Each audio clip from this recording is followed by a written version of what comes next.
Mon nom est Siegfried. Je suis néo-historien. J'analyse les faits historiques à la recherche de la vérité. Tout ce que je vais vous dire est établi, écrit et vérifié, mais certains détails sont oubliés, ignorés ou volontairement dissimulés. Ensemble, nous allons explorer les lieux les plus énigmatiques et lever le voile sur les mystères de l'Est. Au cœur de la ville de Troyes se trouve un lieu très particulier, l'apothicaire de l'hôtel Dieu-le-Comte. Construit au XIIe siècle, cette bâtisse est à l'origine un hôpital tenu par des religieux et des religieuses. Cet hôpital recueillait malades, femmes en couche, incurables, pestiférés, galeux, fous, soldats blessés et même prisonniers de guerre. Nous nous trouvons à l'extérieur du musée et ici, première curiosité. Nous pouvons découvrir les restes du mot « enfant » inscrit sur ce mur. Jadis, il y avait ici une trappe pour déposer et abandonner de façon totalement anonyme un nouveau-né. En effet, l'hôpital s'occupait également des orphelins. Mais que devenait-il? Tu fais discret, hein? Ouais. Okay. Bonjour. Bonjour. On va visiter l'apothicaire. Oui. On y va. Merci beaucoup. Bonne journée. Merci. Là, on est dans l'ancienne pharmacie de l'hôpital, conservée dans l'état exact où elle avait été aménagée au XVIIIe siècle. Par contre, tu fais gaffe aux caméras. On nous surveille. On découvre dans l'ancien laboratoire quelques ustensiles utilisés par la médecine au cours du temps. Comme là par exemple. Qu'est-ce que c'est que ce truc là? Oh, ça t'as pas envie de savoir. Mais ça, il le plante où là? Oh. Tu fais quoi là? Rien. Tu viens, c'est ouvert. T'es sûr qu'on a le droit là? Ouais. C'est ouvert. Ouais, viens.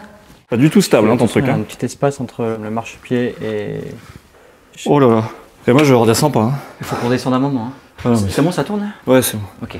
Au Moyen-Âge, les remèdes étaient classés en 3 grandes familles. Les remèdes d'origine végétale, d'origine animale et même d'origine minérale. Mais à partir du XVIIIe siècle, l'on se rend compte que pour mieux combattre les maladies, il valait mieux solliciter en même temps les propriétés médicinales des 3 règnes. Les 3 reines? Non, j'ai dit les 3 règnes. Ah non, je l'ai entendu, je l'ai au casque là, t'as dit les 3 reines. Ouais, bah c'est peut-être ton casque hein, qui entend pas ce que je dis. Hein. Ouais, oui, c'est sûr. Bah ouais. Maintenant, je vais vous lire une recette que l'on peut étudier ici. Cette potion guérissait maladie de nerfs, sciatique et même la paralysie. Il sort d'où le bouquin là? Bah de chez moi. Hein? Prenez 2 petits chiens. On les coupera par morceaux. On les mettra dans un pot vernissé avec une livre de vers de terre bien vivant. Non mais sérieux? Attends, j'ai pas fini. Faites bouillir pendant 2 heures jusqu'à ce que les vers soient bien cuits. Et du coup le bouquin tu l'as reposé là? Ouais. Non mais vraiment? Oui, oui. Ok.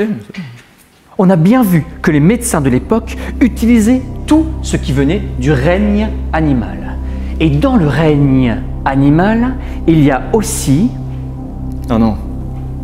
Si, tu vas voir. Oh. Il n'est donc pas étonnant de retrouver ici quelques recettes dont les ingrédients principaux sont des morceaux humains.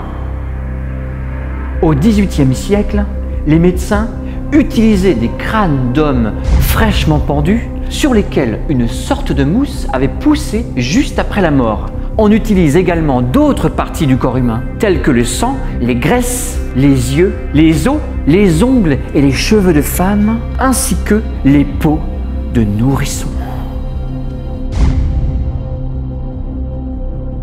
Tout est lié.